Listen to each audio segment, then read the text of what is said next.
Hello everyone, welcome to prep IAS. आप सभी का प्रेप आईएएस पे स्वागत है। Friends, this is lecture number 17 of our crash course programme. और आज के इस लेक्चर में हम लोग डिस्कस करेंगे about vice president and governor. दोनों ही टॉपिक इंपॉर्टेंट हैं फॉर प्रीलिम्स एग्जामिनेशन। तो इस लेक्चर को स्टार्ट करने से पहले मेरी आप सभी लोगों से रिक्वेस्ट होगी कि अगर आपको हमारा ये इनिशिएटिव पसंद आ रहा है, हमारे ये वीडियोस पसंद आ रहे हैं, तो प्लीज इन वीडियोस को लाइक कीजिए, शेयर कीजिए आपके फ्रेंड्स में, ताकि वो भी हमारे इस इनिशिएटिव का पार्ट बन सके, उनको भी काफी फायदा होगा।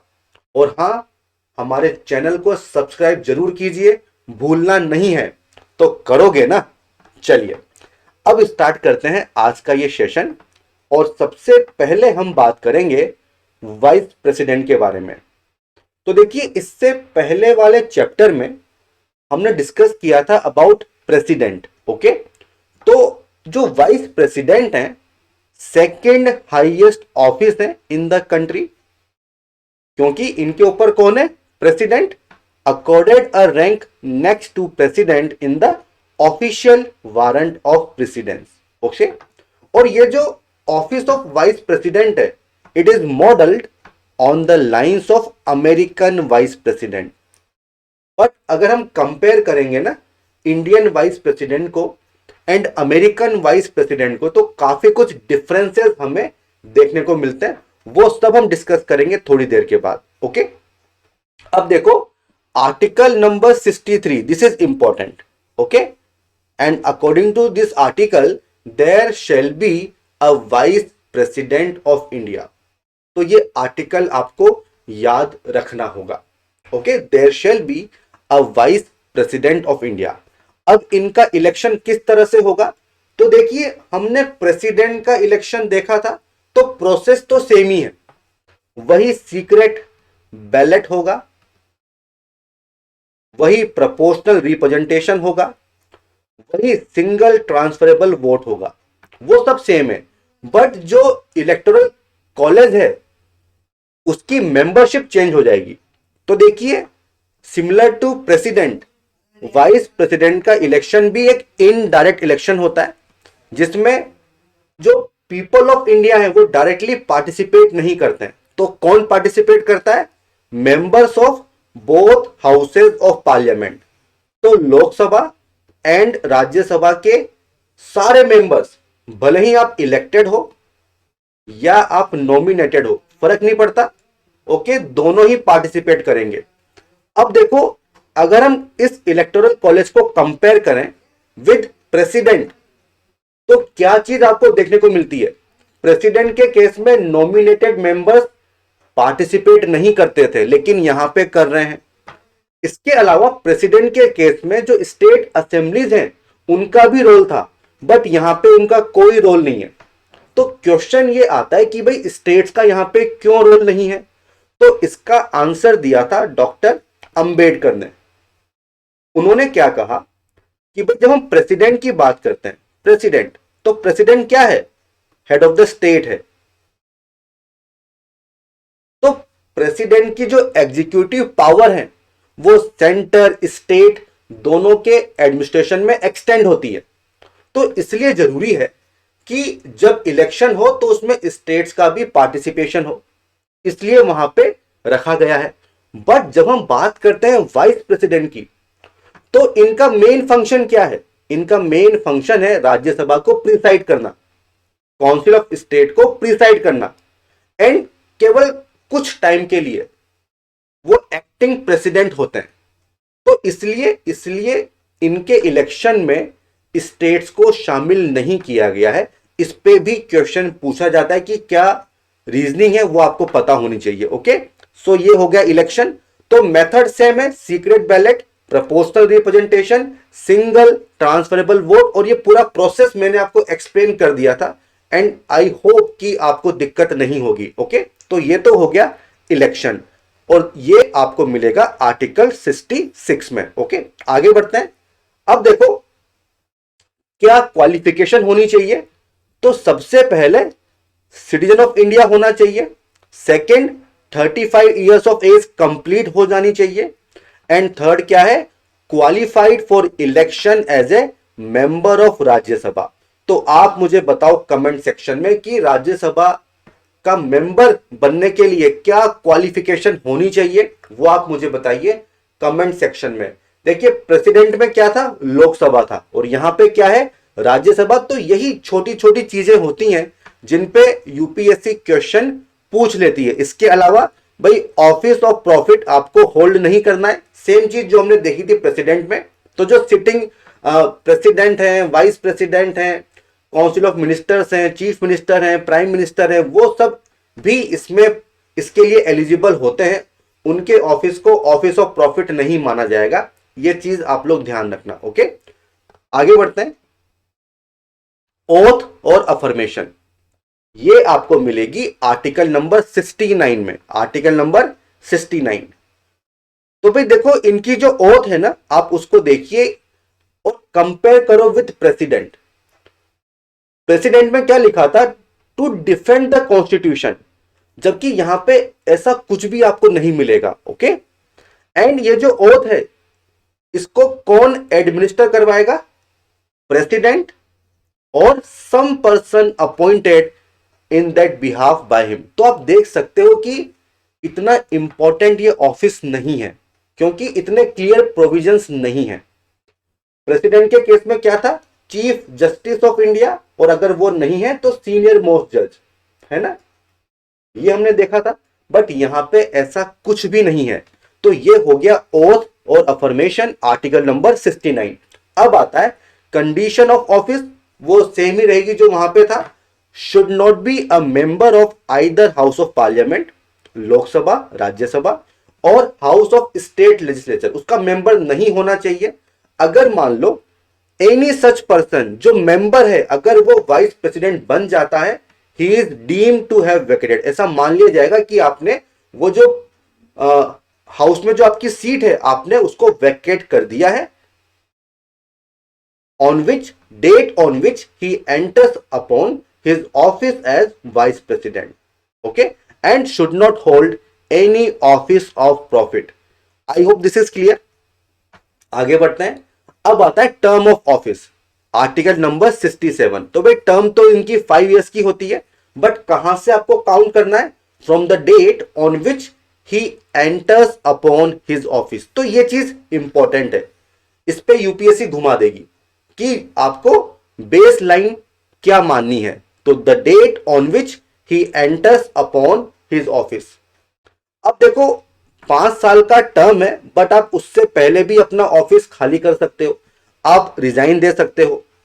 ओके, तो जब आप रिजाइन कर रहे हो तो जो अपना लेटर होगा किसको दोगे, प्रेसिडेंट को दोगे। प्रेसिडेंट किसको देता है, वाइस प्रेसिडेंट को। ठीक है, तो ये चीज ध्यान रखना, इनमें कंफ्यूजन होता है। तो can resign from his office at any time by addressing the resignation letter to the president. Okay, अब देखो president vice president can hold office beyond his term of 5 years. ठीक है, मान लो टर्म पूरी हो गई, बट जो नए वाइस प्रेसिडेंट है अभी तक आए नहीं है, तो यही बने रहेंगे। Okay, until his successor assumes charge. ये ऑलरेडी हमने देखा था, सिमिलर प्रोविजन है, प्रेसिडेंट में भी यही होता है। एलिजिबल फॉर री इलेक्शन, ठीक है, तो ऐसा नहीं है कि आप एक बारी या 2 बारी बनोगे, आप कितनी बार बन सकते हो। May be elected for any number of terms, तो कोई टर्म यहां पे फिक्स नहीं की गई है। अब बात करते हैं वैकेंसी की, कि कब ये जो ऑफिस है ये वैकेंट हो सकता है।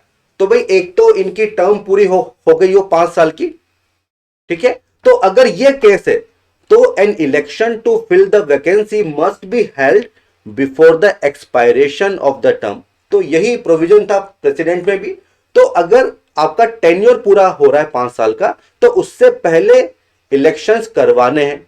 ओके, आप रिजाइन कर सकते हो, आपको रिमूव किया जा सकता है, आपकी डेथ हो सकती है या अदरवाइज। तो अगर ये वाला केस है तो क्या लिखा हुआ है, इलेक्शन जो है एज सून एज पॉसिबल। तो यहां पे टाइम लिमिट नहीं है। प्रेसिडेंट के केस में क्या था भाई, विद इन 6 मंथ आपको करवाने हैं इलेक्शन, बट यहां पे एज सून एज पॉसिबल।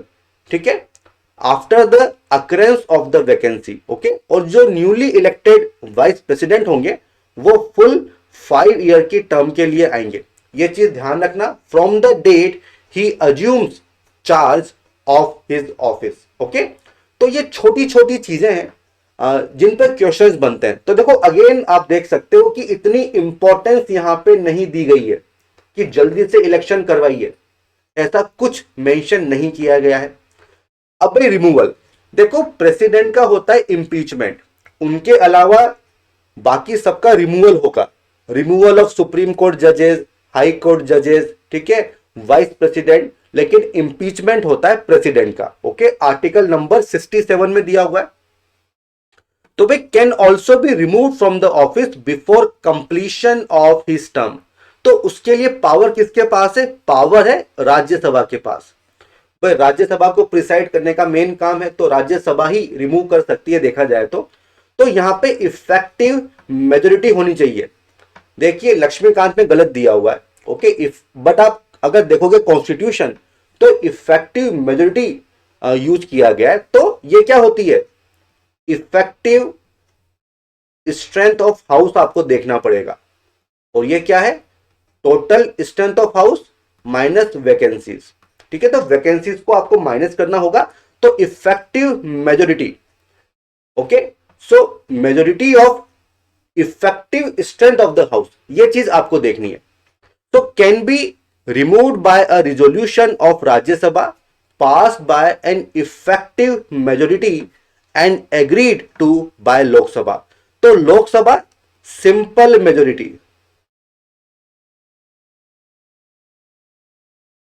तो राज्यसभा के केस में इफेक्टिव मेजोरिटी होगी, और इसमें आप इफेक्टिव स्ट्रेंथ देखोगे। इफेक्टिव स्ट्रेंथ क्या होती है? Total strength of house minus vacancies, ये ऑलरेडी हम डिस्कस कर चुके हैं, है ना। And agreed to by Lok Sabha means simple majority से लोकसभा को हां बोलना पड़ेगा। ओके, आगे बढ़े। No such resolution can be moved unless at least 14 days का एडवांस नोटिस आपको देना पड़ेगा, उसी के बाद आप हटा सकते हो। ओके, एंड क्या ग्राउंड होना चाहिए बताया नहीं है। Okay, no ground has been mention in the constitution for his removal. अब आप मुझे ये बताओ कि प्रेसिडेंट के इंपीचमेंट के लिए क्या ग्राउंड बताया गया है और क्या उसको डिफाइन किया गया है, ये आपको मुझे बताना पड़ेगा in the comment section. Okay, तो ये आप मुझे बताइए कमेंट सेक्शन में। हम डिस्कस कर चुके हैं, आपको पता होगा, बताइए कमेंट सेक्शन में। अब देखो इलेक्शन जो हुए, अगर उसमें कोई डिस्प्यूट है तो पावर किसके पास होगी? अगेन सुप्रीम कोर्ट के पास होगी, और उसका डिसीजन फाइनल होगा, सेम सिमिलर टू प्रेसिडेंट, है ना। आगे बढ़ते हैं। अब देखो पावर एंड फंक्शंस क्या है, ये इंपॉर्टेंट है। तो भाई देखो जो वाइस प्रेसिडेंट हैं वो एक्स ऑफिशियो चेयरमैन होते हैं राज्यसभा के, और यही इनका मेन काम भी होता है।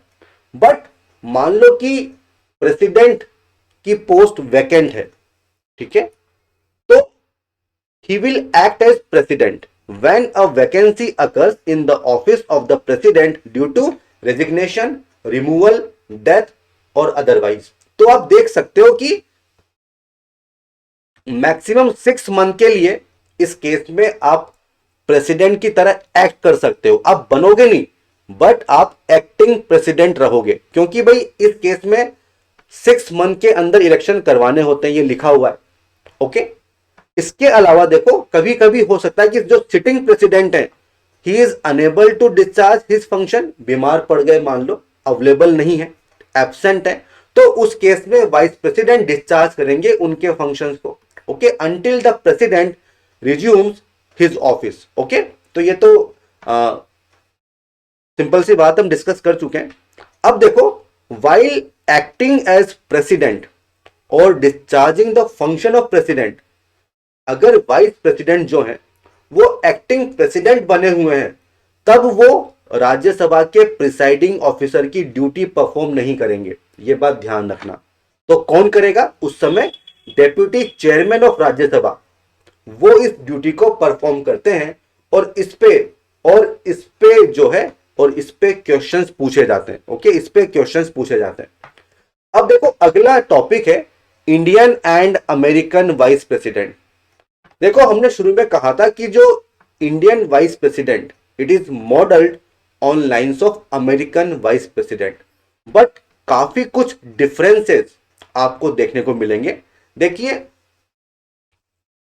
अगर अमेरिकन प्रेसिडेंट की पोस्ट वैकेंट हो गई है तो वहां पे जो वाइस प्रेसिडेंट है वो प्रेसिडेंट बन जाते हैं फॉर रिमेनिंग टर्म, वो एक्टिंग प्रेसिडेंट नहीं होते हैं। जबकि इंडिया में क्या है, आप एक्टिंग प्रेसिडेंट रहोगे। ओके, आप एक्टिंग प्रेसिडेंट रहोगे। ये एक मेन डिफरेंस है between Indian and American vice president. तो आप देख सकते हो कि constitution has not assigned any significant function to the vice president in that capacity. Okay, आप हमेशा एक्टिंग प्रेसिडेंट ही रहोगे और आपका मेन काम क्या है, राज्यसभा को प्रिसाइड करना। ओके, राज्यसभा को प्रिसाइड करना, और इसीलिए इस ऑफिस को कहा जाता है हिज सुपरफ्लुअस हाइनेस, मतलब नॉट नीडेड। तो यह क्वेश्चन भी आ सकता है इन योर प्रीलिम्स एग्जामिनेशन कि भाई कौन सा ऐसा ऑफिस है, तो आंसर क्या होगा, वाइस प्रेसिडेंट। ओके, अब बात करते हैं एमोल्यूमेंट्स की। देखिए, वाइस प्रेसिडेंट को वाइस प्रेसिडेंट के नाम की सैलरी नहीं मिलती है, या तो मिलेगी राज्यसभा चेयरमैन की और या मिलेगी प्रेसिडेंट की, क्योंकि या तो आप राज्यसभा को प्रिसाइड कर रहे हो और अगर आप एक्टिंग प्रेसिडेंट हो तो आपको प्रेसिडेंट की सैलरी मिलेगी। तो इस पे भी क्वेश्चंस पूछे जाते हैं। Constitution has not fixed any emoluments for the vice president in that capacity. Okay, so this is all about vice president। ज्यादा बड़ा ये चैप्टर नहीं है, जल्दी से हो जाता है, बट क्वेश्चंस आते हैं प्रीलिम्स एग्जामिनेशन, तो इसको अच्छे से करिएगा। अब हम आते हैं गवर्नर के ऊपर, जो कि इंपॉर्टेंट है। ओके, अब देखो, गवर्नर और सेंटर में प्रेसिडेंट, तो काफी कुछ चीजें आपको कॉमन दिखेंगी, ओवरलैपिंग दिखेगा, तो उनको हम स्किप कर सकते हैं, है ना, क्योंकि हमने कर लिया है प्रेसिडेंट वाले चैप्टर में। अब देखो, जो गवर्नर है ना, ये किसका पार्ट है, state executive. Governor, chief minister, council of minister and your advocate general of state. अब जैसे वाइस प्रेसिडेंट होता है वैसे वाइस गवर्नर नहीं होता है स्टेट में, ये बात ध्यान रखना। तो पार्ट 6 आर्टिकल 153 टू आर्टिकल 167। अब गवर्नर के लिए आर्टिकल नंबर 153 ये इंपॉर्टेंट है, तो एक बार इसको देख लेना। अब देखो, governor basically chief executive head of the state है। ओके, जबकि प्रेसिडेंट हेड ऑफ स्टेट है, एस कैपिटल। तो जिस तरह से प्रेसिडेंट एक नॉमिनल एग्जीक्यूटिव है, एक सेरिमोनियल पोजीशन है, कॉन्स्टिट्यूशनल हेड है, उसी तरह से जो गवर्नर है वो भी नॉमिनल एग्जीक्यूटिव है, कॉन्स्टिट्यूशनल हेड है। तो ये सिमिलरिटी आपको देखने को मिलेगी। Okay, and governor acts as agent of central government. क्यों? बिकॉज अपॉइंटमेंट उन्हीं के द्वारा किया जाता है। अब देखो, यूजुअली ऐसा होता है कि हर स्टेट में एक गवर्नर होना चाहिए, but by 7th amendment act क्या चीज प्रोवाइड की गई, appointment of same person as a governor for 2 और मोर स्टेट्स। ओके, तो इस पे भी क्वेश्चंस पूछे जाते हैं, इसको याद कर लीजिए। अब देखो, ये जो गवर्नर है ये हमने किस चीज को फॉलो किया है, कैनेडियन मॉडल को हमने फॉलो किया है। क्यों? बिकॉज इंडिया में गवर्नर के लिए कोई डायरेक्ट इलेक्शंस नहीं होते हैं। अगर हम बात करें ड्राफ्ट कॉन्स्टिट्यूशन की, तो उसमें डायरेक्ट इलेक्शन को प्रपोज किया गया था, बट उसको माना नहीं गया। क्यों भाई? ऑब्वियस सी बात है, चीफ मिनिस्टर आपके पास है जो कि डायरेक्टली इलेक्टेड है। अगर एक और पोस्ट हो जाएगी गवर्नर की जो डायरेक्टली इलेक्टेड है, तब तो कॉन्फ्लिक्ट होगा ना। और देखिए, हमारे यहाँ पे पार्लियामेंट्री सिस्टम है, गवर्नर क्या है, कॉन्स्टिट्यूशनल हेड है, पावर कुछ होती नहीं है। तो पावर है नहीं तो क्यों डायरेक्ट इलेक्शंस करवाएं, वो बात भी सही नहीं है। इसके अलावा अगर डायरेक्ट इलेक्शन होंगे, इसका मतलब किसी पॉलिटिकल पार्टी से आप बिलोंग करोगे तो आप न्यूट्रल कैसे रह सकते हो, यह भी एक इशू रहेगा। और अगर सेंट्रल गवर्नमेंट आपको अपॉइंट कर रही है तो काफी आसान होगा सेंटर को स्टेट को कंट्रोल करना। तो इसलिए इस आइडिया को ड्रॉप किया गया और कैनेडियन मॉडल हमने फॉलो किया, जहां पे क्या होता है, जहां पे गवर्नर्स को सेंट्रल गवर्नमेंट अपॉइंट करती है, गवर्नर जनरल, जबकि यूएसए में जो गवर्नर्स होते हैं उनको डायरेक्ट इलेक्शन से इलेक्ट किया जाता है। तो ये एक डिफरेंस है। ओके, तो इसलिए कैनेडियन मॉडल की हम बात करते हैं। ओके, अब हम आते हैं अपॉइंटमेंट पे। ऑलरेडी मैंने बता दिया कि governor is appointed by president of India under article 155। देखो प्रेसिडेंट का मतलब क्या है, council of minister headed by prime minister. Okay, ये मैं बार बार आपसे कह रहा हूं। तो प्रेसिडेंट जो भी काम कर रहे हैं वो एड एंड एडवाइस पे करते हैं, केवल कुछ सिचुएशन छोड़ के। अब देखो इससे ऐसा लग रहा है कि governor is a nominee of central government, क्योंकि अपॉइंटेड है तो आप उनके अकॉर्डिंग काम करोगे। बट सुप्रीम कोर्ट ने यहां पे ये कहा in Hargovind Pant versus doctor Raghukul Tilak case 1979 कि office of governor it is not an employment. इस पे क्वेश्चंस आते हैं, एम्प्लॉयमेंट नहीं है, ये इंडिपेंडेंट कॉन्स्टिट्यूशनल ऑफिस है and he is not under the control of और सबॉर्डिनेट टू सेंट्रल गवर्नमेंट। ये चीज ध्यान रखना। तो this is the Hargovind Pant versus doctor Raghukul Tilak 1979 और इन पे क्वेश्चंस पूछे जाते हैं। तो एम्प्लॉयमेंट नहीं है, इंडिपेंडेंट कॉन्स्टिट्यूशनल ऑफिस है एंड सेंट्रल गवर्नमेंट के कंट्रोल में नहीं है, ना ही सबॉर्डिनेट है, बिकॉज इंडिपेंडेंट कॉन्स्टिट्यूशनल ऑफिस है। ओके, अब आते हैं क्वालिफिकेशन पे। तो भाई एक तो आपको सिटीजन होना पड़ेगा, 35 ईयर्स की आपकी एज होनी चाहिए। तो भाई ये दो प्रोविजंस दिए गए हैं इन अवर कॉन्स्टिट्यूशन, बट इसके अलावा कुछ कन्वेंशंस भी डेवलप हुए हैं कि जब आप अपॉइंट कर रहे हो गवर्नर को तो भाई इनको भी आप फॉलो करो। जैसे कि he should be an outsider, तो उस स्टेट से बिलोंग नहीं करना चाहिए ताकि न्यूट्रल रहे, वहां की जो लोकल पॉलिटिक्स है उससे फ्री रहे। और दूसरा कि president to consult with chief minister of concern state. जैसे अगर राजस्थान में आप गवर्नर अपॉइंट कर रहे हो तो जो वहां के सीएम है उनसे आप कंसल्ट कर लो। बट भाई ये बहुत कम बार ऐसा होता है, ठीक है, तो इनका वायलेशन देखने को मिलता है। ओके, तो दिस इज क्वालिफिकेशन। ओके, अब हम बात करते हैं कंडीशन फॉर ऑफिस। तो भाई shall not be a member of either house of parliament और house of state legislature. Office of profit आपको होल्ड नहीं करना है। बन जाओगे तो आपको राजभवन मिल जाएगा without payment of rent to the use of his official residence. इसके अलावा जो भी आपकी एमुलमेंट्स होंगे, अलाउंसेस होंगे, they are determined by parliament. इस पे क्वेश्चंस पूछे जाते हैं तो पार्लियामेंट डिसाइड करता है ना। When the same person is appointed as the governor of 2 और मोर स्टेट्स, मान लो राजस्थान, गुजरात और महाराष्ट्र या एमपी मान लो, तो सेम गवर्नर है, तो emolument and allowances payable to him are shared by the states in such proportion as determined by president not parliament. ये भी क्वेश्चन बनता है। ओके, तो अगर एक ही पर्सन एक या एक से ज्यादा स्टेट के गवर्नर है तो फिर शेयर करना पड़ेगा। ओके, और कौन डिसाइड करेगा, प्रेसिडेंट करेंगे।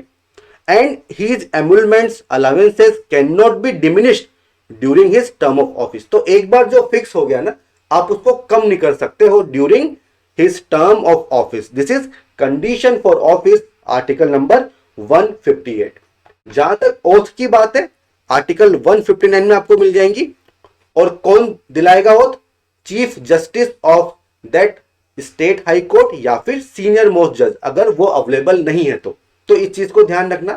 देखो कंपेयर करते चलो कि ये प्रोविजन प्रेसिडेंट में क्या है, क्योंकि इसी पे कंफ्यूजन होता है और इसी पे क्वेश्चंस पूछे जाते हैं। अब बात आती है टर्म ऑफ ऑफिस। तो भाई 5 साल की टर्म है, but this term is subjected to pleasure of president. Means president जब चाहे तब गवर्नर को रिमूव कर सकते हैं। और इसीलिए आप देखो कि जो गवर्नर है वो वही चीज करते हैं जनरली जो सेंटर उनको कहता है, बिकॉज कभी भी इनको हटाया जा सकता है बाय प्रेसिडेंट। और प्रेसिडेंट का मतलब क्या है, council of minister headed by prime minister. Okay, इसके अलावा the president may transfer a governor appointed to one state to another state. Okay, आप ट्रांसफर भी कर सकते हो। A person can be reappointed as governor in the same state और another any number of times, तो कोई पाबंदी नहीं है। तो हमारे यहाँ पे ये रेस्ट्रिक्शन है ही नहीं कि एक बार या दो बार, आपकी मर्जी पड़े जितनी बार बनो। Okay, and governor can hold office beyond his term of 5 years until his successor assume charges. तो ये तो हम ऑलरेडी देख चुके हैं। एंड देखो, हमेशा गवर्नर होना चाहिए, ठीक है, there must be a governor in the state. अब मान लो हो सकता है कि कभी किसी की डेथ वगैरह हो गई तो क्या करें, तो उस केस में प्रेसिडेंट को पावर है कि president can make provision for discharge of function of governor in any contingency. मान लो डेथ हो गई तो आप क्या कर सकते हो, आप बोलोगे कि भाई चीफ जस्टिस जो है हाई कोर्ट के, वो ये फंक्शन परफॉर्म करें, तो ये प्रेसिडेंट कर सकते हैं। ओके, ये पावर प्रेसिडेंट के पास होगी। ओके, अब आता है रिमूवल। देखो, रिमूवल में ये चीज समझिए कि टर्म तो 5 साल की है, but the term of governors office can be terminated earlier bye dismissal. ठीक है, प्रेसिडेंट ने हटा दिया, आपने रिजाइन कर दिया। अब देखो, बात यह है कि किस ग्राउंड पे आप हटा सकते हो, ये ग्राउंड मेंशन नहीं किए गए। The ground on which governor may be removed are not specified in the constitution. तो ग्राउंड्स बताए नहीं गए। प्रेसिडेंट में क्या है वो तो मैंने आपसे पूछा है, आप मुझे बताना कमेंट सेक्शन में। अब एक फेमस केस है Surya Narayan versus union of India 1982। इसमें सुप्रीम कोर्ट ने यह कहा कि ये जो प्लेजर ऑफ प्रेसिडेंट है ना, इट इज नॉट जस्टिफाइबल।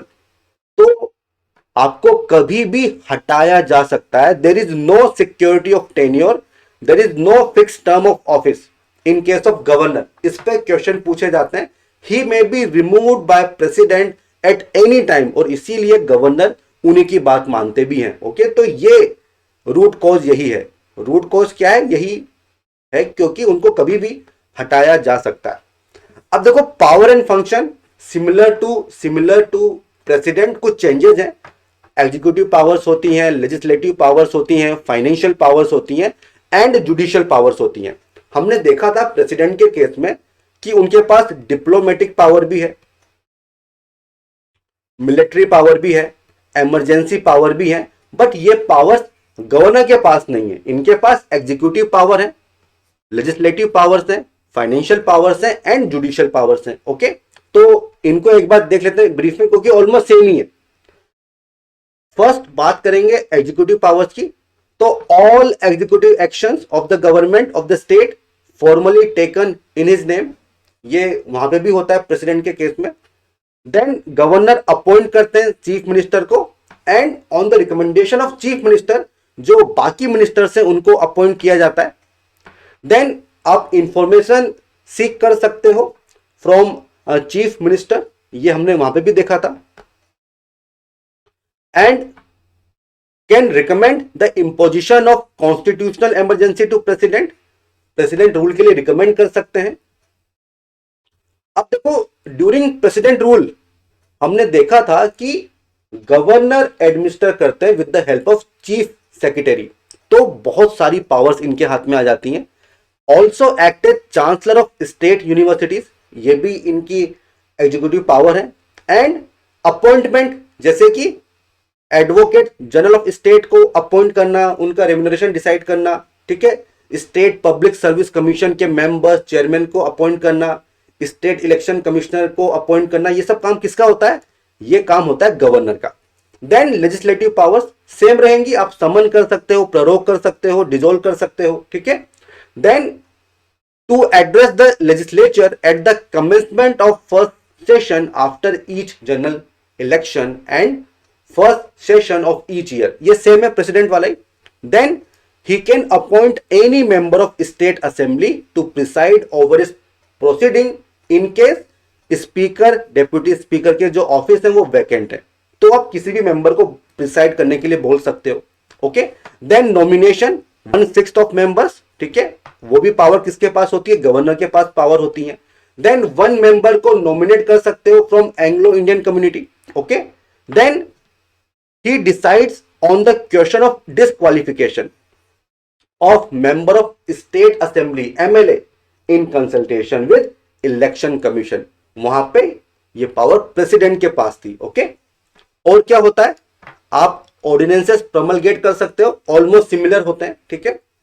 इसके अलावा he lays the reports of state finance commission, public service commission, ठीक है, before the state assembly.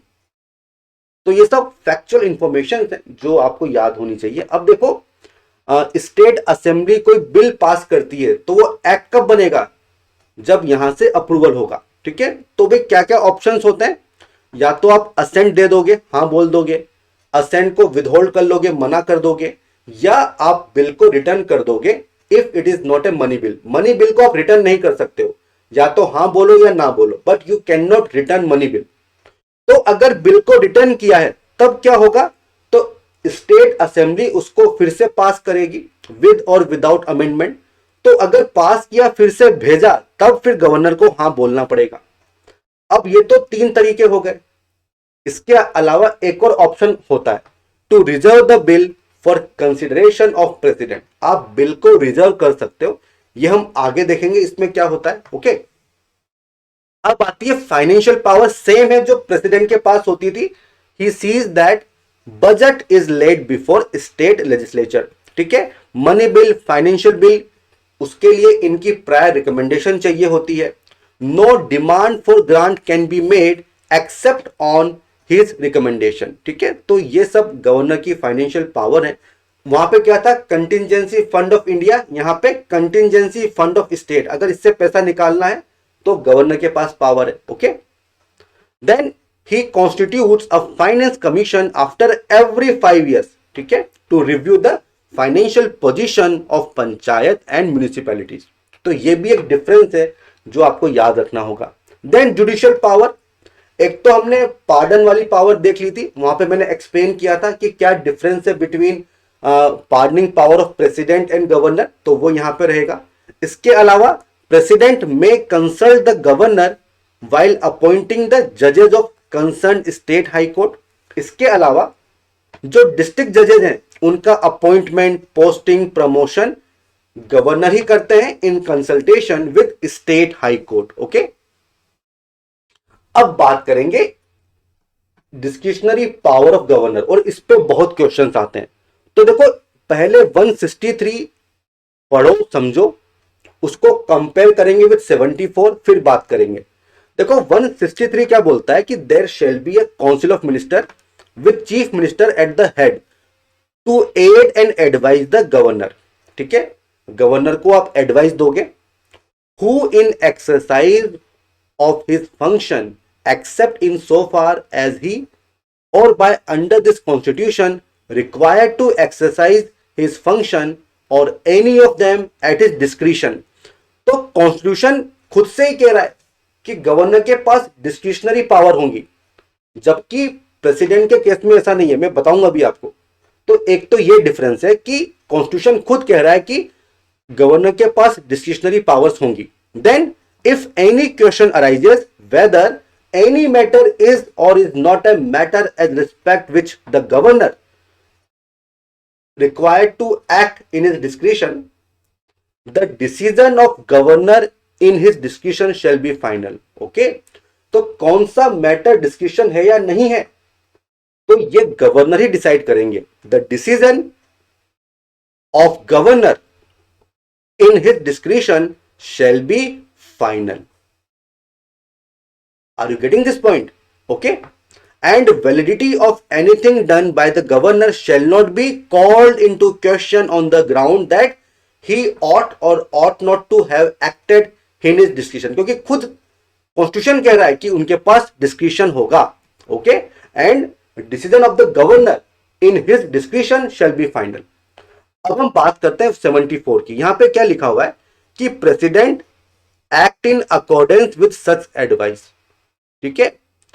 Maximum आप क्या कर सकते हो, आप एक बार एडवाइस को भेज सकते हो फिर से काउंसिल के पास फॉर रिकंसिडरेशन, बट अगर फिर से एडवाइस आपके पास आती है तब आपको उसको मानना पड़ेगा। President shall act in accordance with advice tendered after such reconsideration. तो ये प्रोविजन हमें वहां नहीं दिखता है, तो प्रेसिडेंट के पास डिस्क्रिशन नहीं है और आपको बात माननी पड़ेगी, जबकि वहां पे ऐसा नहीं है, और यही डिफरेंस आपको समझना होगा, ओके। तो यहां पे कॉन्स्टिट्यूशनल डिस्क्रिप्शन आपको दिया हुआ है, जैसे कि आर्टिकल 200, जो गवर्नर है वो बिल को रिजर्व कर सकते हैं फॉर प्रेसिडेंट कंसिडरेशन। ओके, क्योंकि जब कोई बिल उनके पास आता है या तो हाँ बोलेंगे या मना कर देंगे, ठीक है, या रिटर्न कर देंगे if it is not a money bill, या फिर उसको रिजर्व कर देंगे फॉर कंसिडरेशन ऑफ प्रेसिडेंट। अब देखो एक केस ऐसा है जहां पे रिजर्व करना कंपलसरी है, जब bill pass by state endangers the position of state high court. तो इस केस में इट इज मैंडेटरी कि आपको बिल रिजर्व करना है फॉर प्रेसिडेंट। ओके, और क्या केस हो सकते हैं, जैसे कि when the bill is against the provisions of the constitution, means unconstitutional लग रहा है, oppose to DPSP, okay, against the larger interest of the country, of grave national importance, and dealing with compulsory acquisition of property under 31A। अब ये सब आपके questions बनते हैं MCQ type, ठीक है, कि कब कब आप रिजर्व कर सकते हो। तो ये डिस्क्रिप्शन है किसका, गवर्नर का।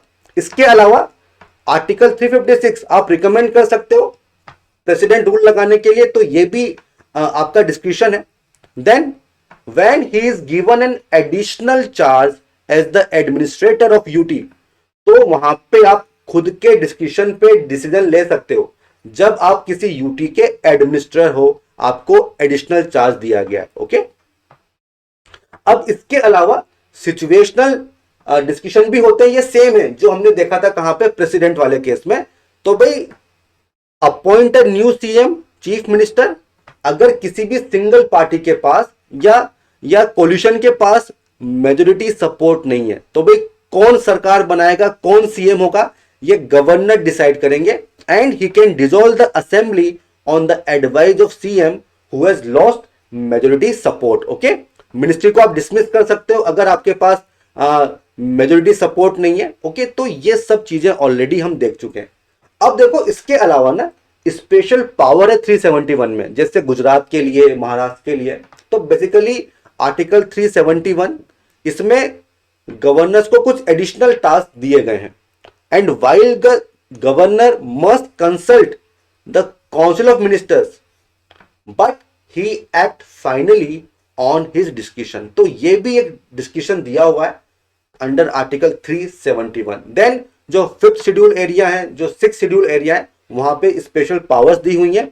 एंड अगर हम बात करें कि कॉन्स्टिट्यूशनल पोजीशन क्या होगी गवर्नर की, तो भाई he is constitutional head plus representative, means यहां पे डुअल रोल आपको प्ले करना है। ओके, डुअल रोल आपको प्ले करना है। पहला constitutional head of the state, and second one is you are agent of the centre, you are representative of the centre, कहां पे, स्टेट में। ओके, तो ये हो गया गवर्नर, और इसी के साथ जो हमारा आज का सेशन है ये एंड होता है। तो फ्रेंड्स काफी कुछ चीजें समझने वाली है, कुछ याद करने वाली है, एंड काफी कुछ ओवरलैपिंग है, तो इसको बार बार रिवाइज करिए। एंड अगर आपको ये सेशन पसंद आया हो तो प्लीज इसे लाइक कीजिए, शेयर कीजिए, फॉरवर्ड कीजिए, और फिर मिलते हैं दूसरे सेशन में। तब तक के लिए all the best, good bye, जय हिंद।